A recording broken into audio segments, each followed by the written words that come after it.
Hot seat ngayon si Gilas naturalized player Justin Brownlee matapos ang pasabog na inilabas ng ITA matapos makitaan si Brownlee ng substance na cannabis. Isinagawa ang test sa mga atleta sa Asian Games isang araw matapos masungkit ng Gilas Pilipinas ang gintong medalya. Sa lahat ng atletang kalahok ay may 10 atleta ang nagpositibo sa test. 2 atleta mula sa Pilipinas ang nagpositibo.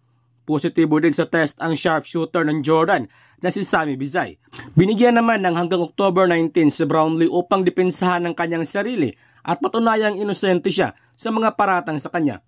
Well, ayon kay POC President Tolentino na posibleng mapatawan ng 2 taong suspension si Brownlee kung mapatunayan na positibo nga ito sa cannabis.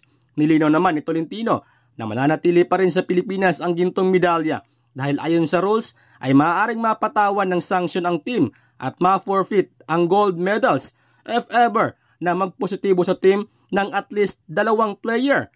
Pero ayon sa report ay taging si Brownlee lang ang nakitaan ng substance kaya mananatili pa rin sa Pilipinas ang gold medals. Samantala, pinauwi na nga ng China ang kanilang Serbian head coach sa Serbia matapos ang hindi magandang performance ito sa nakaraang Asian Games at FIBA World Cup.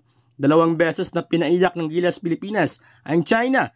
Masakit sa part ng Chinese fans dahil home court nila tapos nauwi lang sila sa bronze medals. Hindi sinabi kung tinanggal ba bilang head coach ng China pero ayon sa report ay nakabalik na nga ito sa Serbia. Samantala, hanggang sa ngayon ay hindi pa rin matanggap ng Chinese basketball na natalo nga sila ng 2 beses ng Gilas Pilipinas. Ayon kay Yao Ming na masyado umanong tamad ang mga players ng China.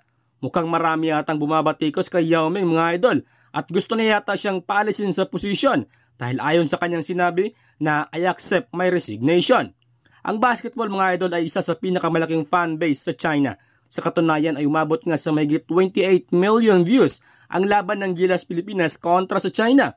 Ayon nga sa isang Chinese commentator at basketball legend na kahit makakuha man ang China ng 200 gold medals ay useless pa rin kung hindi makuha ng China ang gold medal sa basketball. Talagang hindi makakamove on ng China, no?